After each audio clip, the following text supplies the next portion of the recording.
Bueno, yo soy Jesús Munar, que soy el director de Ediciones Hiperión, que es la editorial que está publicando los libros de haikus de Elena Gallego y su compañera Seiko Ota, como sabrán la mayoría de ustedes.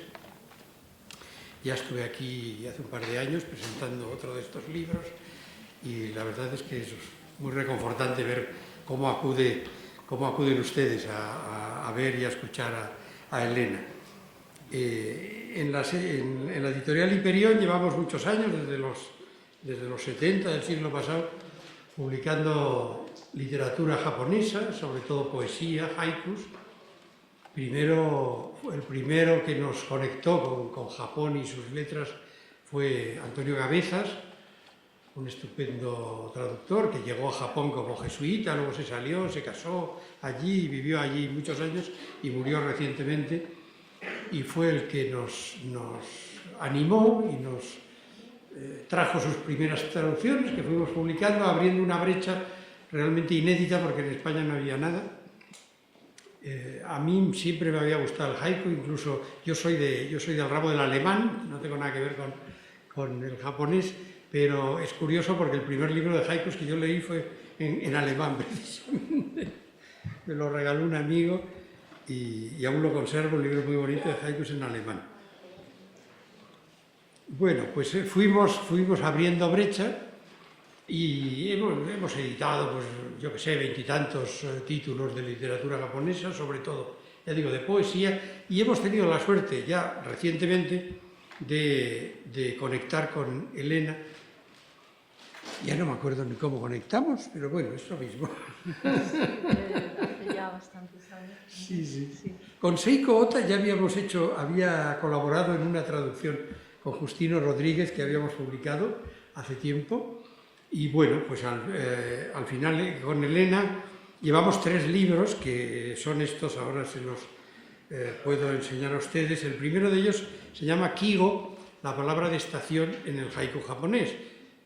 Bueno, es un libro muy original, nadie había publicado en España nada sobre esta palabra. Todos los haikus japoneses exigen, casi todos, tener una palabra por la que el lector sepa en qué época del año se sitúa el poema.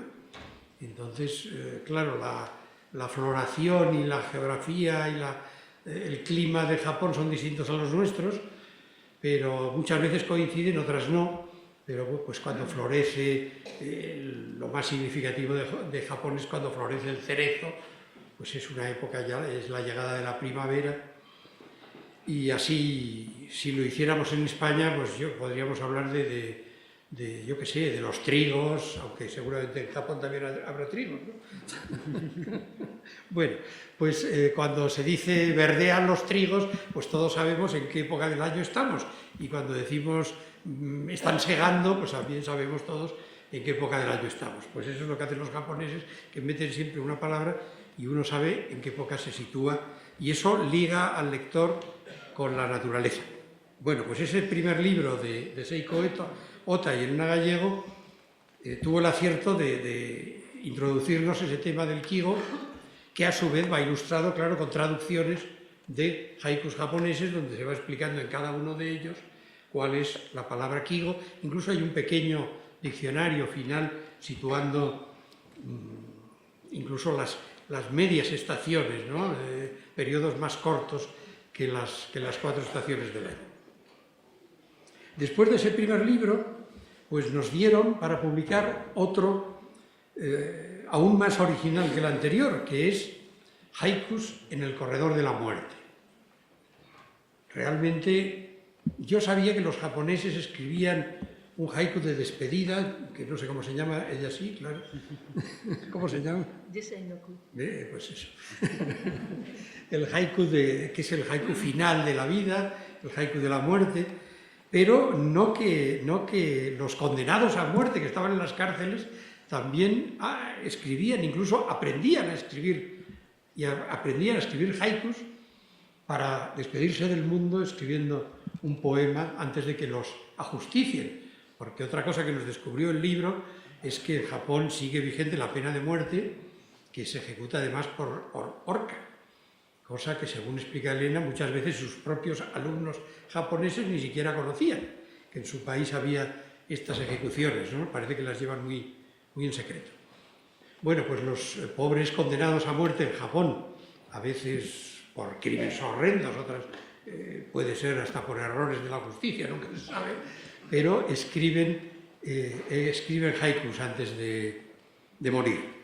Y bueno, pues dentro de los aficionados, de los lectores de temas de haiku, fue una gran sorpresa este libro preparado por ellas dos. A continuación, y hasta ahora el último, ha sido este Haikus de amor, que es, bueno, todos sabemos, hay poemas de amor en todas las literaturas del mundo. Probablemente es la poesía de amor, es la que más gusta, es la que más se lee, la que más se busca, pero también hay que tener en cuenta que en Japón el amor, o el amor como lo han entendido Elena y Seiko, es más amplio, no es solo el amor hombre-mujer, la relación de pareja, sino que hay, bueno, entra la familia, entran los amigos y entra incluso la naturaleza. De forma que hay poemas de amor que los japoneses pueden escribir un poema de amor a una mosca y les parece lo más normal. Por ese sentido que tienen de la naturaleza, de los animales, de que todos somos seres vivos y todos compartimos el mundo, ¿no? Así que Haikus de amor ha sido por ahora el tercero, que es el que hoy estamos presentando y del que Elena nos leerá algunos poemas tanto en español como en japonés. Y finalmente pues les anunciaré que siguen trabajando ellas dos con muchísimo entusiasmo, tienen un plan como para varios años más de haikus y ya está casi acabado el siguiente, que va a ser nada menos que de haikus de guerra, que es otra cosa que uno no espera de los haikus, porque suelen ser unos poemas muy líricos, y resulta que también en la guerra pues los japoneses han escrito muchos haikus de diversos tipos. Hay haikus contra la guerra, naturalmente, pero también hay haikus, todos hemos oído hablar de los kamikazes, aquellos chicos, aquellos pilotos que se estrellaban con los aviones contra los portaaviones norteamericanos, ¿no? Bueno, pues también esos pilotos de kamikazes escribían un haiku despidiéndose del mundo antes de estrellarse contra los barcos, ¿no? Así que, bueno, yo ya la tengo medio leída y va muy adelantada, así que yo creo que el año que viene podremos presentar los haikus de guerra. Pero de momento nos vamos a concretar hoy a los haikus de amor y ahí acaba mi presentación. Y le cedo la palabra a Óscar Esquivel.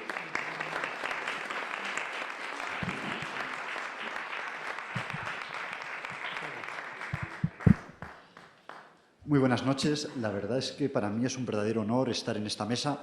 Mi presencia es absolutamente superflua, porque están aquí el editor, que ha hablado muy bien, además Jesús Munárriz, como bien ha dicho, fue pionero en la publicación de haikus. Yo creo que esta estrofa y esta poesía la hemos conocido en nuestra lengua gracias a la labor admirabilísima de la editorial Hiperión y de Jesús.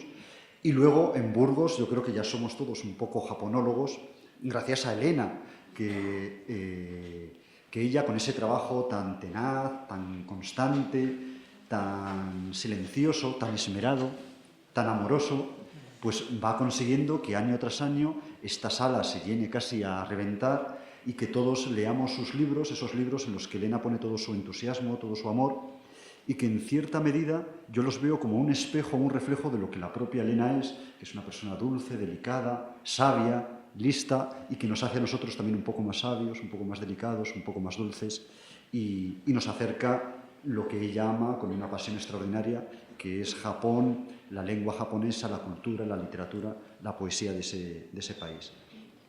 Esta mañana yo decía que mi presencia es superflua porque el editor puede hablar de cómo se ha hecho el libro y de esa colaboración maravillosa que ya ha dado estos 3 volúmenes extraordinarios, y el que anuncia no puede ser más apasionante. Yo ya estoy deseando leer esos poemas que nos ha anunciado Jesús. Y luego está la propia autora, que es quien sin duda mejor conoce la literatura japonesa y este libro, y que además a mí me emociona mucho cuando estos días que hemos coincidido en las ondas del cielo, porque en varios programas de radio hemos participado a la vez, lee el japonés, lee estos haikus, no solo en su traducción, sino en su versión original, con una capacidad de persuasión tal que yo tenía la sensación de estar entendiendo plenamente el japonés y de que es el idioma más sencillo del mundo, porque en sus labios parece una cosa natural, espontánea, fresca y maravillosa. Yo os voy a contar alguna impresión que he tenido leyendo estos haikus de amor, pero no quiero robar tiempo ni el protagonismo a quien de verdad sabe de todo esto. Yo soy aquí un poco como esos kamikazes que me lanzo a estrellarme contra el libro, porque seguramente todo lo que voy a decir son disparates, pero Elena lo sabrá corregir y perdonar en cualquier caso. Esta mañana en la radio le preguntaban a Elena que si era complicado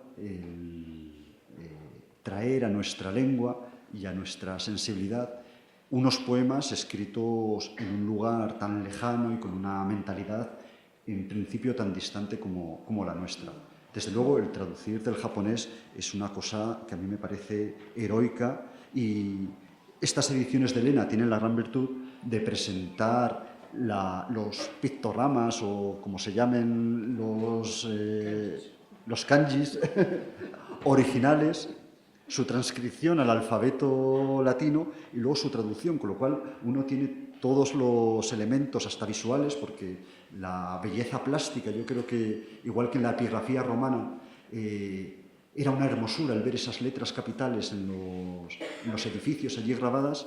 La propia escritura, la propia forma plástica de los haikus tiene un poder y una belleza extraordinaria, y está muy bien que eso se conserve y aparezcan aquí en estos renglones que son esbeltos como árboles o como chopos, junto a la transcripción al alfabeto latino y junto a la traducción. Y sin duda es algo, me imagino que complicadísimo, pero también yo noto que hay cierto tipo de literatura en lengua española que tiene valores que se parecen o que uno los puede ver también reflejados en esta literatura japonesa, en estos haikus, que es ese sentimiento, esa cercanía por la naturaleza y esa forma en la que la naturaleza refleja los sentimientos del poeta o de quien habla en el poema. Contaba Jesús antes muy bien cómo en cada uno de estos poemas, en cada uno de estos haikus, hay una palabra, está el kigo, que nos dice exactamente en qué estación del año ese poema se transcurre. Porque esa vinculación con lo concreto, con lo físico, con el tiempo y con el espacio es muy importante en la literatura japonesa, por lo que voy viendo en los libros que va publicando Jesús y traduciendo Elena. Claro, en nuestra poesía, en nuestros romances, eso también sucede. Todos conocemos el famoso romance de Mayo, que era por Mayo, cuando canta la calandria y responde el ruiseñor. Bueno, cuando canta la calandria, cuando responde el ruiseñor, estamos en mayo, estamos en primavera, la primavera es el tiempo del amor, y es el tiempo del amor hasta en Japón, porque alguno de los haikus he visto que está relacionado directamente con esa estación del año. A mí me encantan los poemas de Garcilaso o de Góngora, en los que aparecen esas alamedas, esas choperas. A los chopos Góngora lo llama papel de pastores, porque los pastores graban el nombre de su amada en esos chopos, y entonces el chopo es el papel del pastor, y el chopo además guarda el secreto de ese pastor, de a quien ama. Y bueno, esa sensibilidad por la naturaleza que existe en ciertos poetas de nuestra lengua, y que llega hasta la actualidad, muchos poemas de José Jiménez Lozano, del propio Eduardo Fraile, que todos le conocemos, que es un poeta de Valladolid y que ha estado aquí, también amigo de Elena y lector de Elena, y que tiene unos poemas delicadísimos dedicados a las golondrinas o a los gorriones. Este libro de haikus de amor en realidad es un monumento también a la naturaleza. La naturaleza está muy presente, y este libro, por ejemplo, está lleno de pájaros, aparecen pájaros por todas partes, retratados con un enorme amor, Es algo muy hermoso. Incluso Y yo ahí tengo la duda, y Elena nos lo sabrá explicar.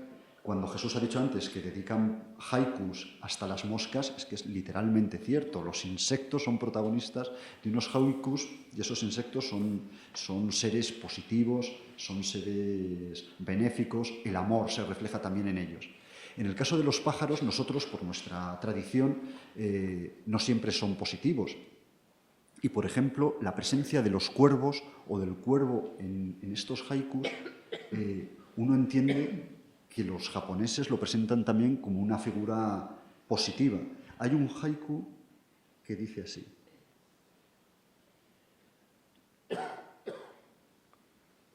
de la mujer bajo el agua se enamora un cuervo. Que es una imagen bellísima. Yo cuando lo leí me imaginaba a una mujer nadando debajo de la lámina de agua. Esta edición, gracias a Elena y a Seiko Ota, no solo nos presenta la traducción, sino que también aparecen unos comentarios de las traductoras y editoras con los que se aprende muchísimo, muchísimo. No es una mujer que está debajo del agua, es una mujer que se está duchando, porque por lo visto una de las palabras que se emplean es específica para el agua de la ducha. Y eso lo relacionan con el verano. No sé si porque los japoneses se duchan más en verano o, desde luego, apetece más. En Burgos eso lo sabemos bien. El que a esa mujer que está bajo el agua, la imaginamos desnuda, la esté mirando un cuervo, es una imagen que para nosotros puede resultar muy inquietante, porque para nosotros el cuervo no suele ser un animal positivo, sino todo lo contrario. El cuervo es un ave de mal agüero, el cuervo es una imagen negativa, y frente a esa belleza de esa mujer desnuda que puede encarnar la inocencia, la belleza, la pureza, el cuervo es como todo lo contrario, el deseo obsceno, sucio. Yo no sé si esto es una típica lectura occidental que un japonés ni se plantea, y sin embargo lo que está viendo un japonés es que esa mujer es tan hermosa bajo el agua que incluso los pájaros se paran a contemplarla, incluso los pájaros se detienen a verla. Hay muchísima ternura en este libro, en estos haikus, por los seres desamparados, encarnados justamente en las aves, en los pajarillos. Por ejemplo,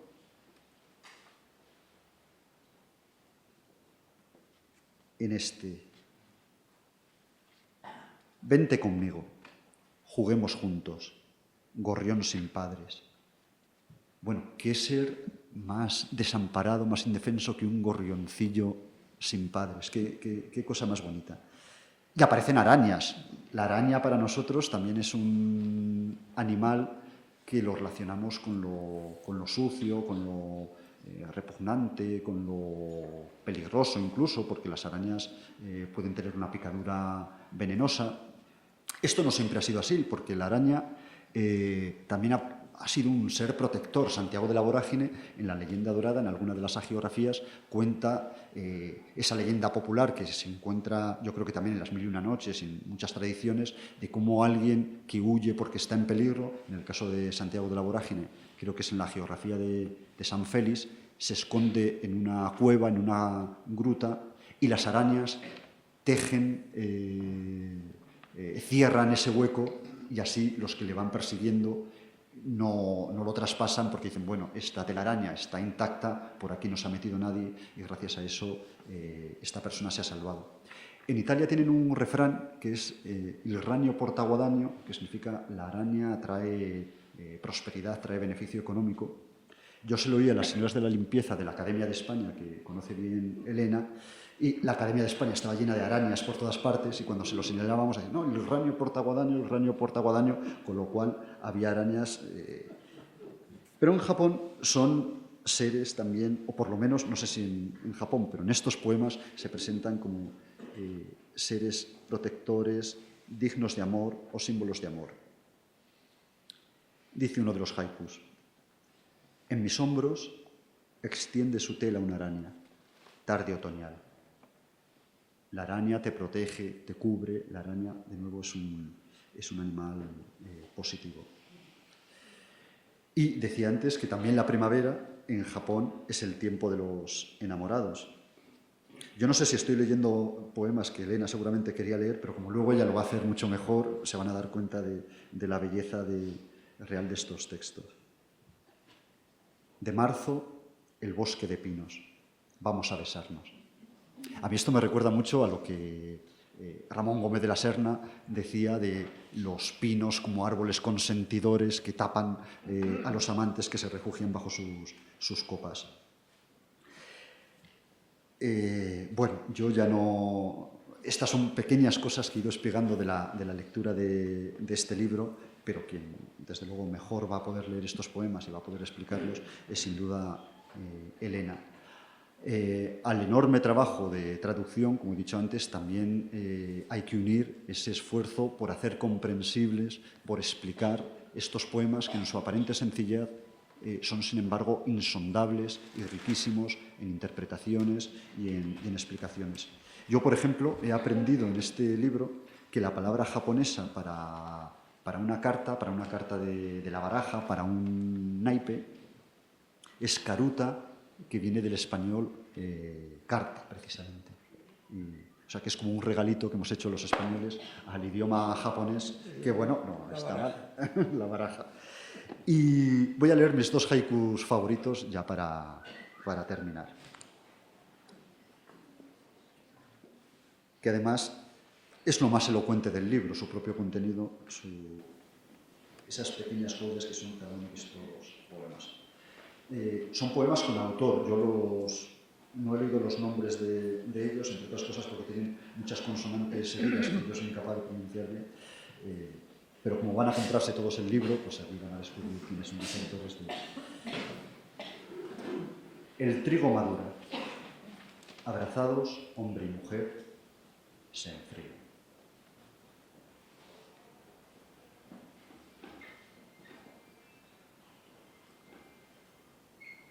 Totalmente triste. Sombra mía. Intento mover. Muchas gracias.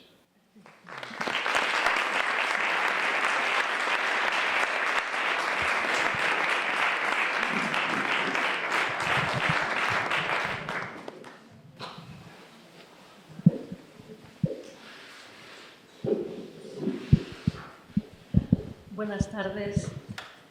Bueno, ante todo, muchísimas gracias a todos los burgaleses por vuestra asistencia, por venir siempre a acompañarme, por vuestra calurosa acogida.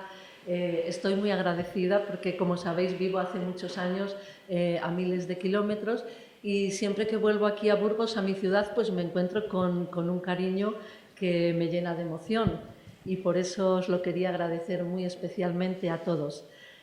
También muchas gracias a Jesús, a Óscar por sus palabras tan elogiosas que, bueno, yo me siento abrumada porque creo que no merezco tanto y no sé si me reconozco en esas palabras.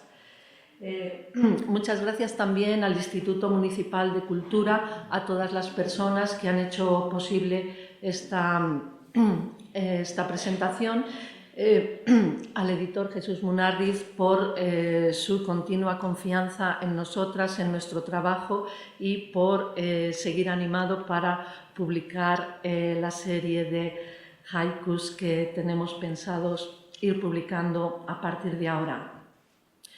Y bueno, hoy vamos a hablar de poesía en Burgos y yo creo que es muy importante recordar a nuestros predecesores, a poetas burgaleses, a quien les debemos su acompañamiento y la felicidad que nos han proporcionado a través de sus poemas, como por ejemplo nuestro querido Jorge Villalmanzo, nuestro querido Bernardo Cuesta. Nuestro recuerdo para ellos.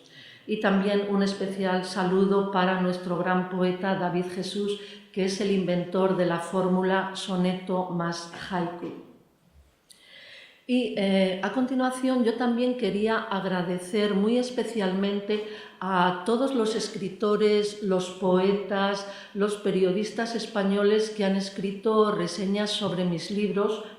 Realmente, pues para mí ha sido muy sorprendente la gran acogida, el interés que ha despertado.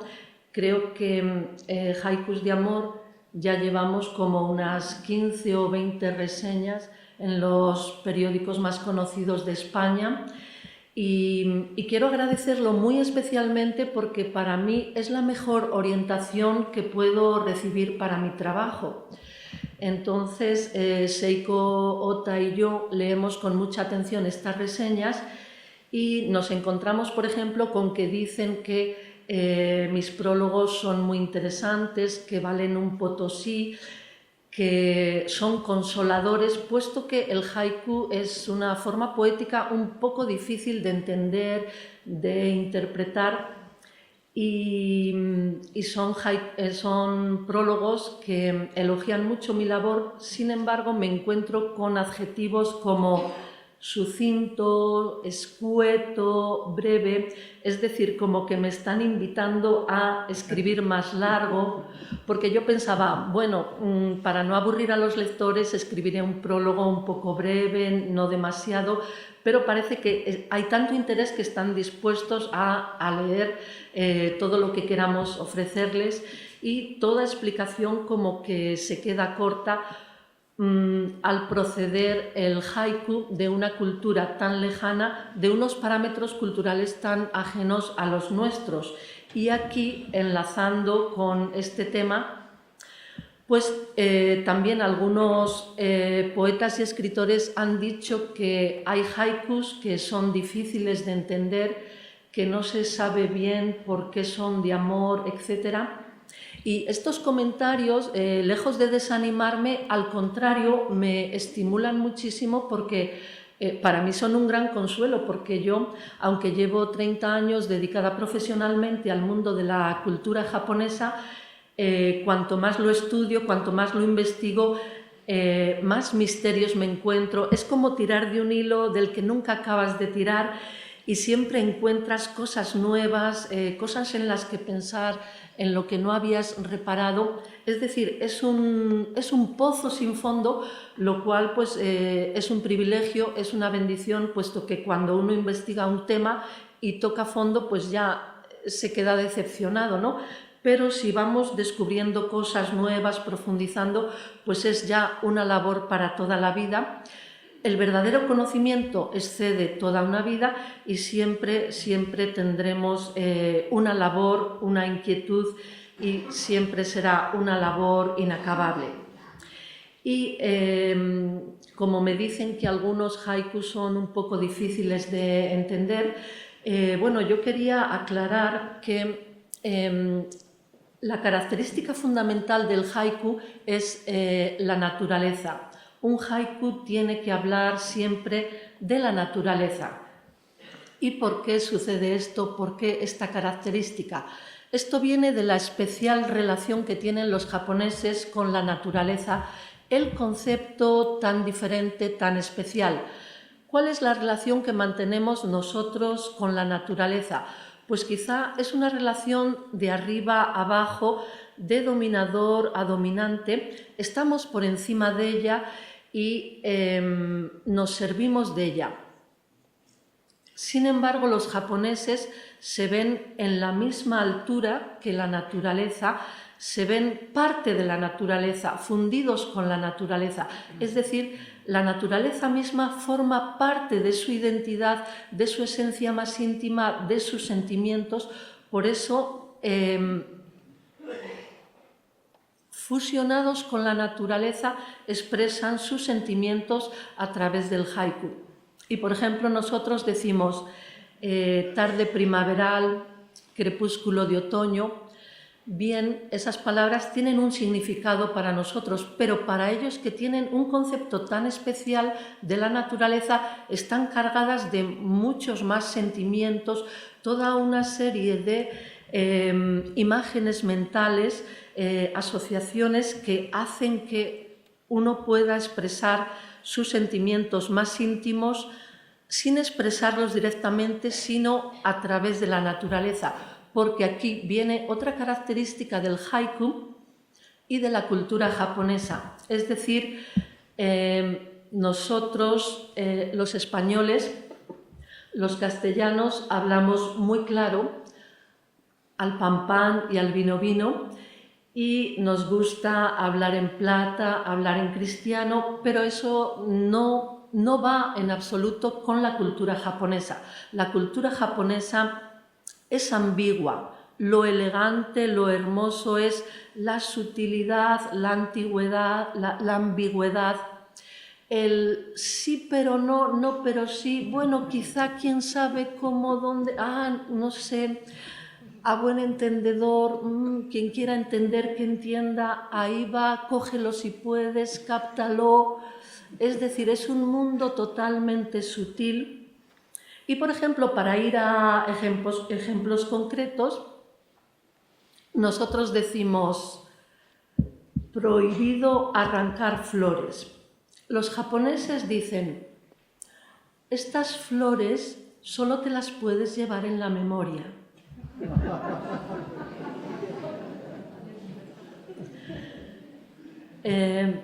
Los españoles decimos, prohibido arrojar basuras al estanque.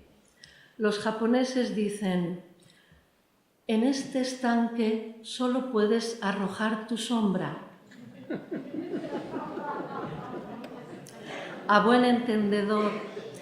Entonces, esto sucede en la vida diaria, uno no sabe a qué atenerse, todos son medias tintas, ambigüedades.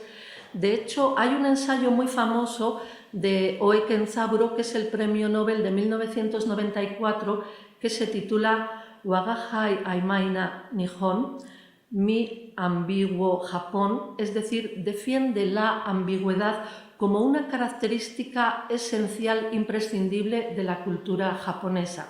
Por tanto, nunca se dicen las cosas directamente. Nosotros, pues, a veces decimos, no, hay que decir las cosas claras porque si no, no hay quien se entienda. Pues eso en Japón no. Las cosas sutilmente, con rodeos, y para eso hay toda una serie de códigos, hay toda una serie de mensajes cifrados. Entonces, por ejemplo, la naturaleza es fundamental, la palabra de la estación. Luego, pues, muchas veces pues, los mensajes están codificados. Mensajes codificados, pues usamos siempre, todos los días, porque si yo digo, voy a lanzar un guante, a ver quién lo recoge, pues no quiero decir que estoy lanzando un guante físicamente al suelo, sino que, bueno, estoy lanzando, proponiendo una idea, a ver si alguien la capta y se anima a realizarla. Eso es lenguaje codificado, ¿no? Y también los japoneses usan mucho este tipo de frases, y si no las conocemos, pues podemos interpretarlas literalmente. Entonces, por ejemplo, uno de los ejemplos es, bueno, yo he vivido 10 años en Kioto y ahora estoy viviendo 15 años en Tokio. Entonces conozco un poco Kanto, Kansai, las dos grandes regiones, la Castilla, la Cataluña, la Andalucía de Japón. Y hay una frase en Kioto que literalmente significa, ¿quiere usted tomar arroz con té? Eso es lo que significa. Pero el significado verdadero de esa frase es, pues ya va siendo hora de que usted amablemente se retire.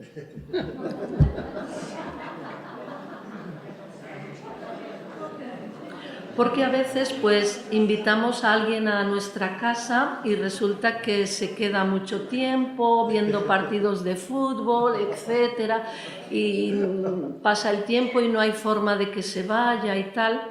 Entonces es como el chiste ese, ¿no? Que están unos señores invitados en una casa y no se van y no se van. Oye, Mari, saca las escrituras y si la casa es de estos señores nos vamos nosotros. Entonces, siempre en todas las lenguas utilizamos este tipo de frases codificadas que las entendemos los hablantes nativos, pero los demás pues a veces no entendemos bien, y por eso de ahí vienen los comentarios que explicamos un poco pues para orientar a los lectores, y siempre son muy bienvenidos, según las críticas, porque muchas veces pues faltan referencias culturales al ser culturas tan diferentes.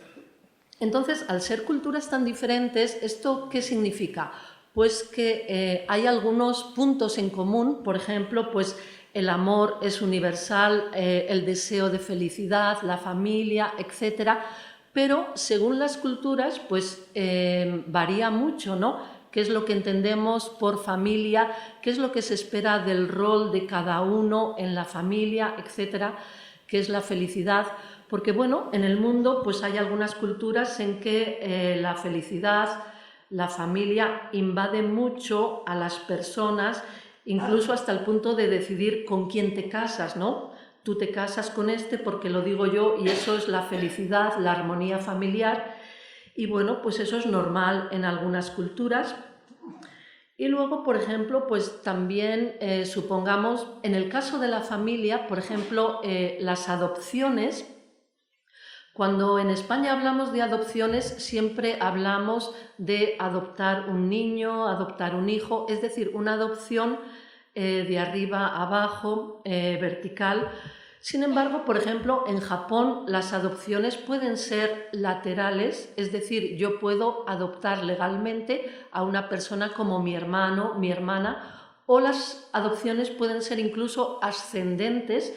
Yo puedo adoptar a alguien como padre o como abuelo. Por ejemplo, yo pienso que en la época en que vivimos, pues los grandes héroes son las abuelas, los abuelos. Habría que rendirles un homenaje porque ellos nos ayudan siempre que tenemos problemas, cuidan a nuestros niños, cuando la crisis nos echan una mano. Y bueno, pues yo creo que es muy bonito adoptar a un abuelo. No tengo abuelo, desearía tenerlo, lo echo de menos, entonces adopto un abuelo. Y, por ejemplo, pues la ley japonesa permite este tipo de adopciones verticales ascendentes, es decir, de arriba a abajo. Alguien que adopta a otra persona de mayor edad. Y por eso es muy difícil a veces juzgar otras culturas porque la cosmovisión, la manera de interpretación es totalmente diferente y andamos un poco perdidos, ¿no? Y sobre todo pues en el mundo en que vivimos, en que estamos conviviendo diferentes culturas, yo creo que es muy interesante pues comprendernos, tratar de entender lo mejor de todas las culturas y hacer un intercambio cultural a nivel mundial. Y luego, en cuanto a los tipos de amor, pues el concepto de amor es muy amplio. Bueno, aquí he hablado en el prólogo un poco sobre los conceptos de amor de la cultura griega. Y luego, pues el concepto de amor se extiende a la familia, amor filial, amor paternal, amor conyugal, amor a la naturaleza, porque el ser humano mismo es naturaleza, y si tú eres naturaleza, ¿cómo no vas a amar a todos los seres de la naturaleza, incluyendo los más, bueno, pues insectos, moscas, cucarachas, arañas?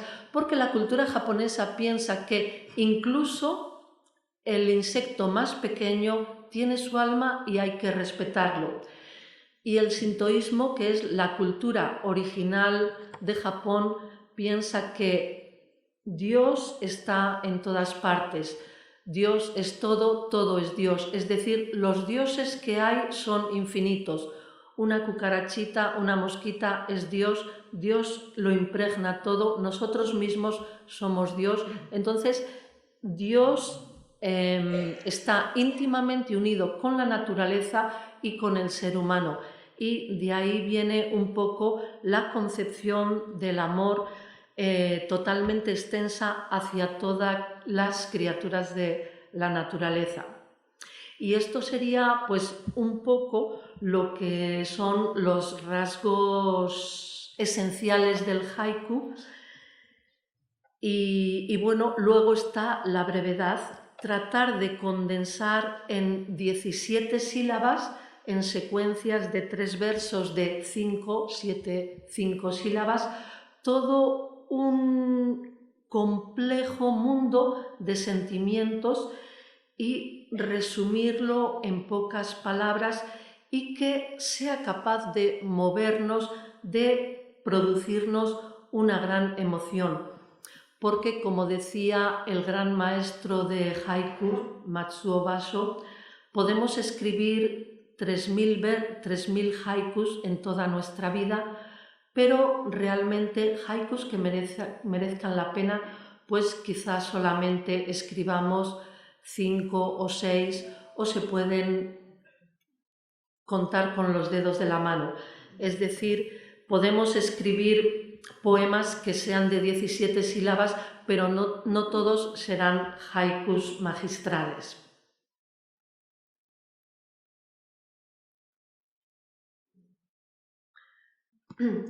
Y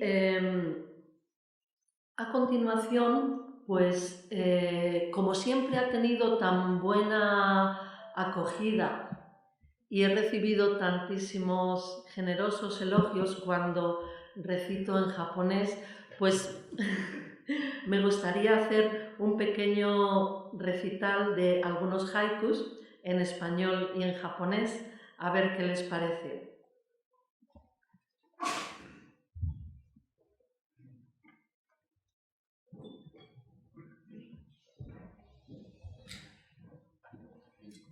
Profunda melancolía.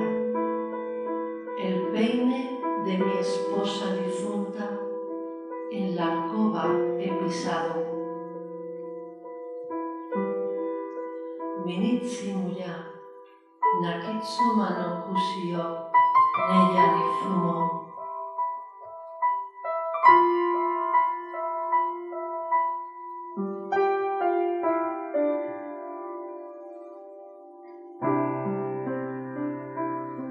Tumba, estremécete tú también. Mi llanto se convierte en viento otoñal. Tsukamo uoke, waga naku koe ga aki no kaze.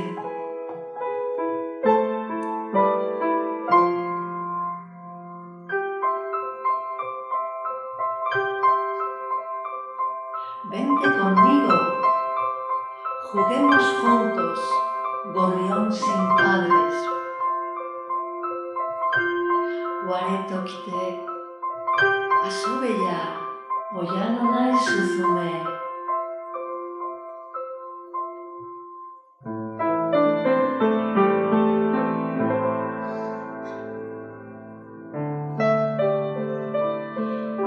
A nadie puedo confesar mis deseos de hilos embrollados.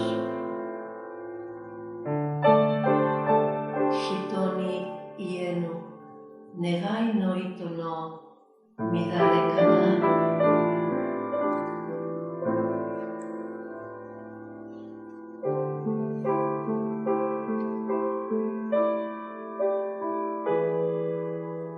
Mi pensamiento, tarde primaveral, inesperada persona viene a mi mente. Omoi haru no yo, omowaru hito omoikei.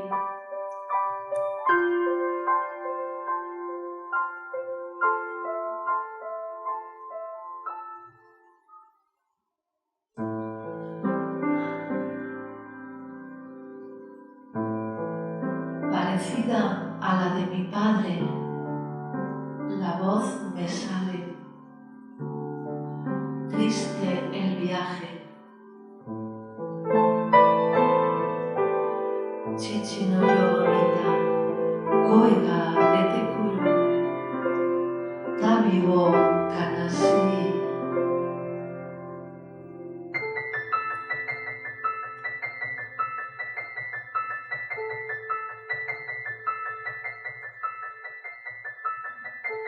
De un amigo difunto, el nombre escribo. Brindis por el año viejo. Nakitomo no nao kaite minu, toshi ga sure.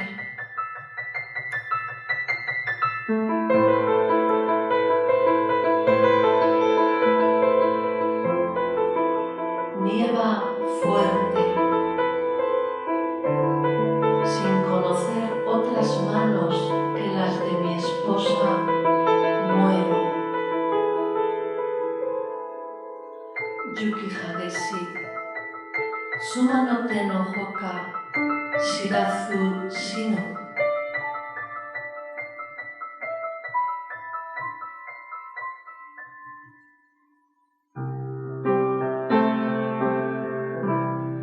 Cara suya, recién bañada, querida, familiar, tarde primaveral. Yu akari no sugao shitashiku, haru no hiru.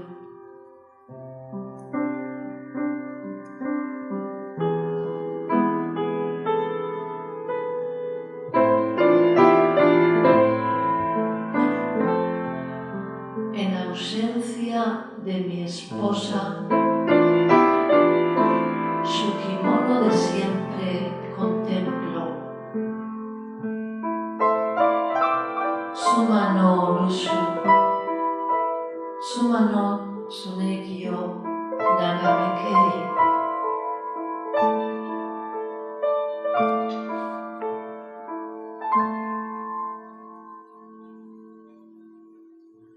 Conocí un beso estando en este mundo. Lluvia primaveral.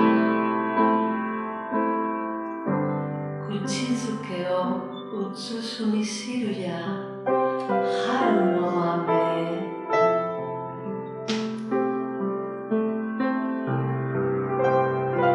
Goseichou arigatou gozaimashita.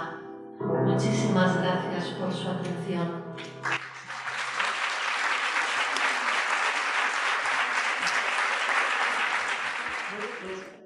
En ese caso será cuestión de repetir, así que ahí tiro un guante a ver si alguien lo recoge y organizamos un gran festival recital de poesía. Jesús. No,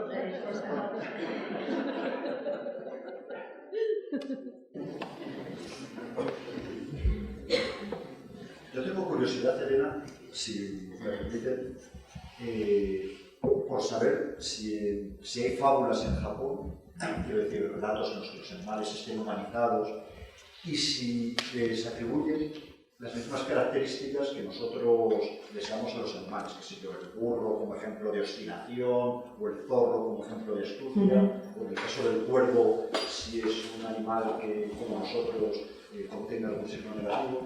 Sí, pues es una pregunta muy interesante porque, claro, allí los animales forman parte de la naturaleza. Los seres humanos también se sienten parte de la naturaleza y es muy curioso que en los relatos, las fábulas, los cuentos aparecen los animales y siempre los animales se disfrazan. Es decir, un zorro que adopta la forma humana y hace creer que es un humano, etc. Y entonces el zorro es el símbolo de la astucia, quizá eso es un poco universal. Luego también está el tejón y, bueno, la grulla adopta forma de mujer, etc. Y es muy curioso esa fusión, ese sincretismo del mundo animal con el mundo humano. De hecho, la editorial Hiperión tiene una serie de relatos de Luis Cairo que habla sobre el mundo sobrenatural, es decir, los animales que se transforman en personas, etc. Y eso sí que es muy interesante. Aparece. Luego, pues, en muchos relatos también aparecen animales que hablan. Por ejemplo, Kenji Miyazawa, un autor que yo he traducido mucho, pues aparecen siempre los animales que hablan y que están alrededor, interactuando con los humanos y con características muy humanas. Y luego me preguntaba también... El cuervo. Pues el cuervo, yo cuando llegué a Japón y vi los cuervos de allí, me quedé muy impactada y entonces entendí el famoso haiku de Matsuo Basho, tarde de otoño, sobre una rama está posado un cuervo. Entonces, los cuervos de Japón son enormes, tienen un pico tremendo, ¿no? Y siempre están ahí en las basuras, ¿no? Carroñeros, y la gente les tiene mucho miedo. De hecho, hay asociaciones de vecinos que el tema principal de la junta es qué hacemos con los cuervos, etcétera, ¿no? Y ahí se reúnen. Y bueno, pues el cuervo sí también es un animal un poco siniestro, la siniestra corneja. Sí. Por lo tanto, la contemplación del cuerpo de una mujer desnuda es algo inquietante. Sí, yo cuando traducía ese haiku, a mí me venía a la mente la película de los pájaros de Hitchcock, que están todos así atacando a la actriz Tippi Hedren, me parece que se llama, ¿no? Y cuando uno ve los cuervos de Japón es que se te ponen los pelos de punta, pero es que además los cuervos de Japón son descarados, ¿no? Porque se te quedan mirando así como diciendo, ¿te ataco o no te ataco? Según me caigas, ¿no? Y uno pues va como de puntillas, oye, mira, yo no... Sí, que no se cortan y son, ya te digo, unos animales tremendos y la gente en general les tiene miedo. Sí. ¿Tú escribes haikus o solo los traduces? Bueno, yo escribo haikus, pero de manera oculta, yo me deslizo. Entonces, sí, escribir haikus sí, lo que pasa es que no siempre los publico. Y, por ejemplo, en Japón hay una página de haiku en internet muy interesante que se titula El buzón del haiku 365 días. Entonces, cada 2 semanas organizan un concurso y determinan un kigo. Entonces, el kigo pues, puede ser, por ejemplo, el lirio, el rocío, agua de otoño, el grillo, o sea, insectos, flores, árboles, fenómenos naturales, etc. Y durante 2 semanas todo Japón envía haikus y pueden llegar a recibirse 5.000 haikus de 1.000 personas o así. Y entonces hay una serie de categorías, los 5 mejores, va así por escalas, ¿no?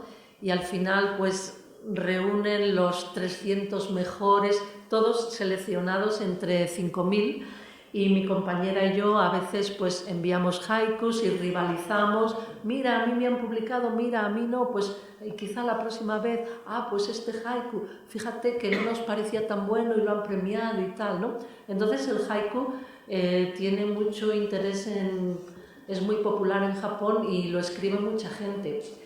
Y ya que me has hecho esa pregunta, pues ya confesaré un pequeño secreto, que yo me colé aquí subrepticiamente con el permiso del editor Jesús Munarriz y coloqué un haiku mío, con seudónimo, por supuesto, porque normalmente los poetas de haiku siempre escriben con seudónimo, ¿no? Y concretamente es el último de todos los haikus, y también mi compañera, ella con su nombre, pero ella con su nombre escrito en letras romanas, que es como le gusta, también escribió 2 haikus.